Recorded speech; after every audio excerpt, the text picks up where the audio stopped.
নমস্কার, সবাইকে স্বাগত জানাই অনন্যার সাথে ইউটিউব চ্যানেলে।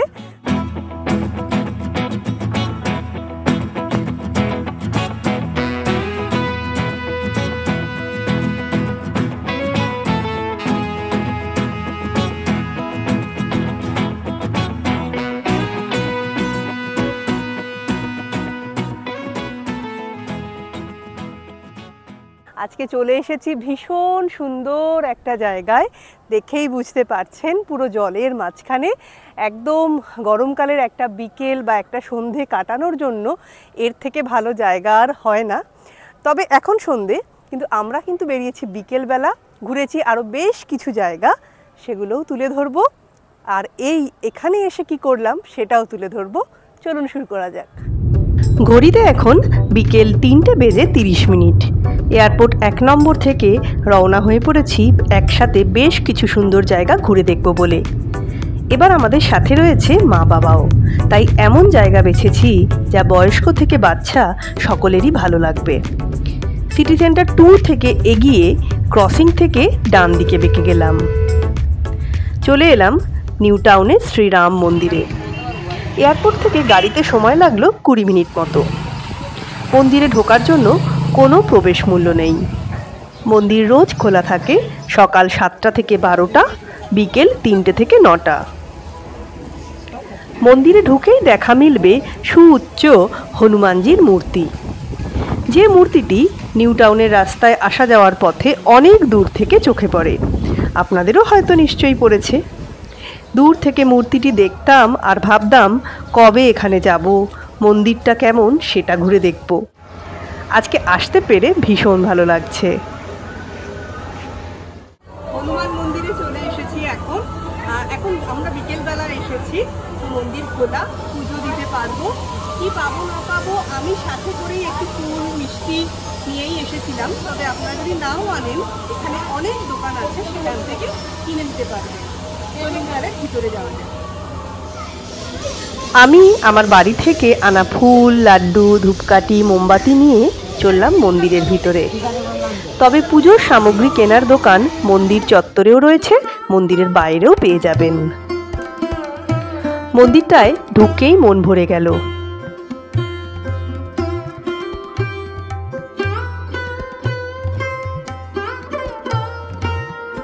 কি সুন্দর কারুকার্য মন্দিরের সর্বত্র, তেমনই পরিষ্কার ও সুন্দর পরিচর্যা।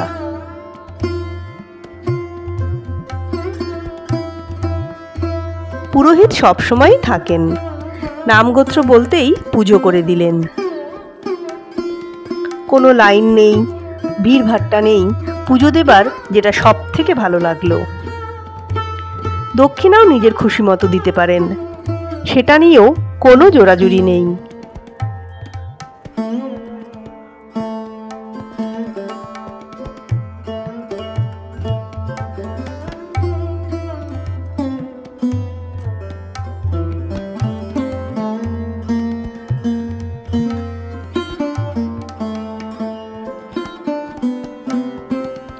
মন্দিরটি মূলত রাম মন্দির হলেও আমরা যে সমস্ত দেবদেবীদের পুজো করে থাকি, সেই সমস্ত দেবদেবীর বিগ্রহই এখানে রাখা আছে, পুজোও হয়।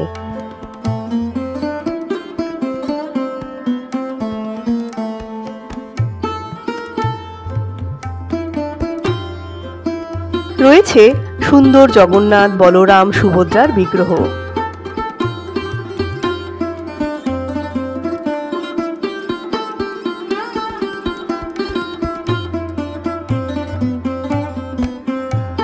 আছেন গণপতি বাপ্পাও।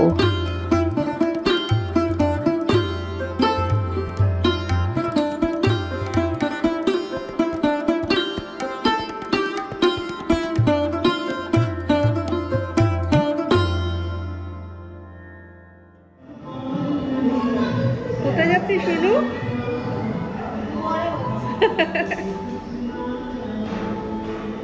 এই রাক্ষসের মুখ দিয়ে ঢুকে মন্দিরের সামনে বেরোনো যাচ্ছে। বাচ্চাদের কাছে দেখলাম এটা সবথেকে বড় আকর্ষণ হয়ে উঠেছে এই মন্দিরের।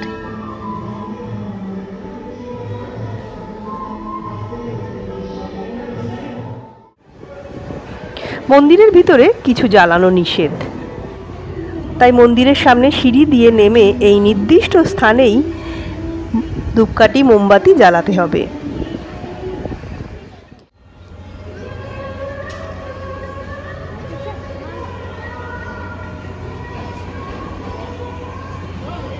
এই মন্দিরের পাশেই পরপর অনেকগুলো মন্দির আছে। সব মন্দিরগুলোই খুব পরিষ্কার পরিচ্ছন্ন।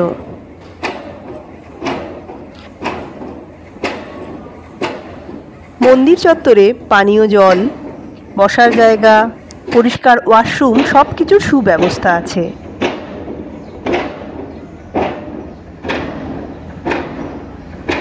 যথেষ্ট বসার জায়গা, ফ্যানের ব্যবস্থাও রয়েছে মন্দিরের ভিতরে। যে কোনো পুজোতেই এই মন্দিরে আসা যাবে। ঢোকার সময় যেমন সুউচ্চ হনুমানজির মূর্তি দেখালাম, এখানে জলের উপর সুউচ্চ মহাদেবের মূর্তিও রয়েছে তার পাশেই। এই পুকুরে নামার সিঁড়িও আছে পাশ দিয়ে।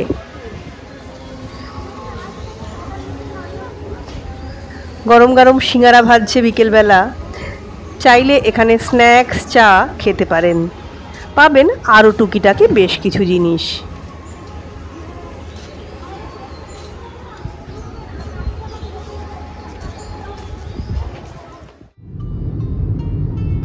এবার চলেছি দ্বিতীয় গন্তব্যের দিকে।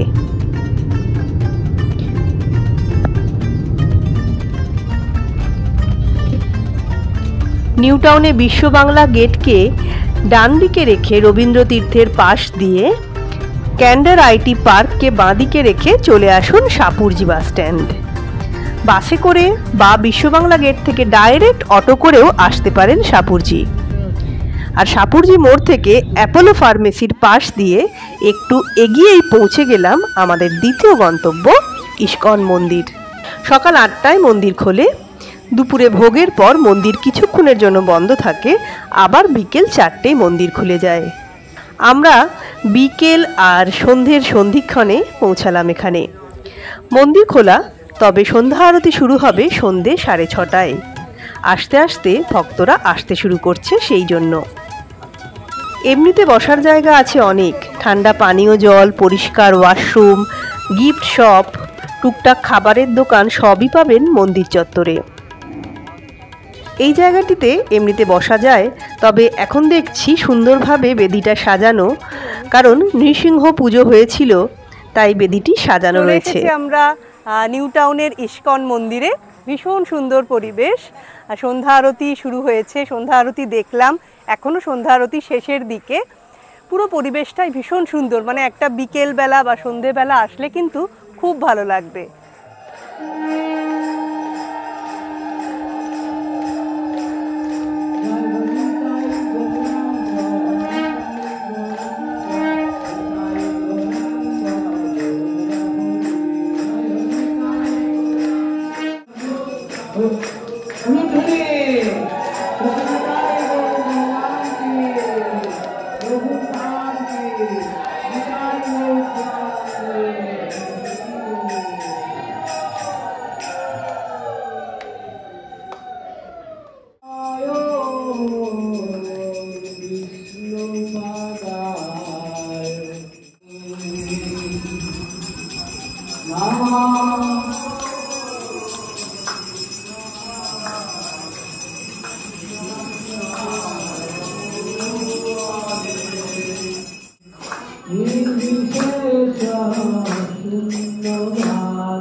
সন্ধ্যা আরতি হয়ে গেছে, এখন ওই প্রসাদ দিচ্ছে, ওইদিকে প্রসাদ দিচ্ছে, প্রসাদের লাইন। আমরা একটু প্রসাদও নিয়ে আসি, সন্ধ্যা আরতি দেখলাম, এলাম যখন একটু প্রসাদ নিয়ে আসি।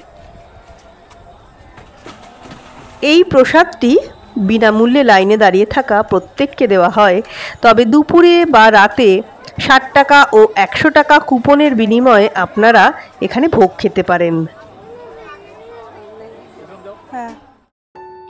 ইতিমধ্যে আশেপাশের সুউচ্চ ফ্ল্যাটগুলোয় আলো জ্বলে উঠেছে, ভারী সুন্দর দেখাচ্ছে। এই দোকানে ফুচকা, দই বড়া, ঘুগনি জাতীয় টুকটাক খাবার পাওয়া যাচ্ছে দেখলাম। সেই একই পথ দিয়ে আমরা ফিরছি, চলেছি আমাদের তৃতীয় গন্তব্যের দিকে। আলো জ্বলেছে বিশ্ব বাংলা হ্যাঙ্গিং রেস্টুরেন্টেও। এই হ্যাঙ্গিং রেস্টুরেন্ট নিয়ে একটা ডিটেল ভিডিও পাবেন আমার চ্যানেলে, মানে ভিতরটা কেমন, কতটা সুন্দর, কি কি পাওয়া যায় সবই পাবেন সেই ভিডিওটাতে। না দেখে থাকলে দেখে নিতে পারেন। আর আপাতত আমরা চলেছি বিশ্ব বাংলা গেট পেরিয়ে ইকো পার্কের গেট নাম্বার 1 দিকে। চলে এলাম আইফেল টাওয়ারের সামনে। এবার বাঁদিকে আইফেল টাওয়ার আর ডান দিকে জল, এর মাঝের রাস্তা দিয়ে আমরা এগিয়ে চলেছি ইকো আইল্যান্ডের দিকে।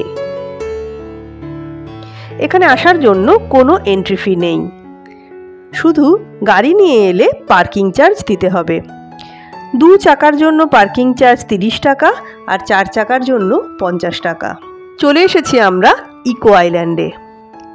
ইকো পার্ক থেকে যে জলটা দেখতে পাই আমি এখন ঠিক সেইখানেই দাঁড়িয়ে আছি। সেদিন ছিল পূর্ণিমা, আকাশে চাঁদের আলো, চারপাশে জল, জলের মাঝে সুন্দর রাস্তা, পুরোটাই সাজানো আবার আলো দিয়ে।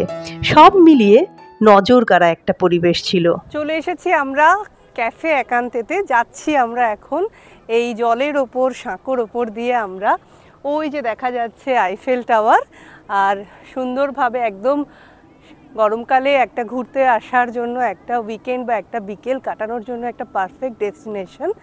আমরা বিকেল থেকে বেরিয়েছি, 2 জায়গায় পুজো দিয়েছি, এখন আমাদের মনটা একটু চা চা করছে, তো আমরা এগিয়ে চলেছি ক্যাফে একান্তের দিকে। তো দেখা যাক চায়ের সাথে আর কি কি এখানে পাওয়া যায়। চলে এসেছি আমরা ক্যাফে একান্তেতে। ঢোকার আগে আশপাশটাও একটু দেখিয়ে দিই। লন সংলগ্ন ওই দূরে হাটের মতো যে ঘরগুলো দেখা যাচ্ছে সেখানে থাকা যায়।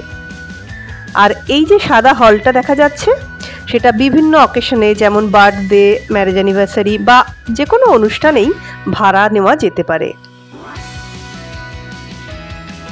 আমি এখন যে জায়গাটার পাশ দিয়ে যাচ্ছি সেটাও ক্যাফে একান্তের একটা রেস্টুরেন্ট, কিন্তু আমরা যাব জলে ভাসমান হাউসবোট রেস্টুরেন্টটায়।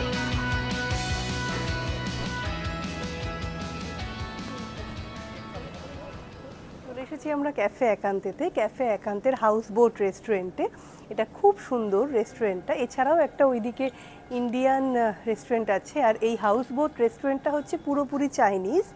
আর এর পজিশনটা তো ভীষণ সুন্দর, পুরো একটা হাউসবোট শেপে। বাইরেও সিটিং আছে, ভেতরেও এক কাঁচের মধ্যে ভেতরেও সিটিং আছে। এটা পুরোপুরি চাইনিজ রেস্টুরেন্ট, তো অ্যাম্বিয়েন্সটাই ভীষণ সুন্দর।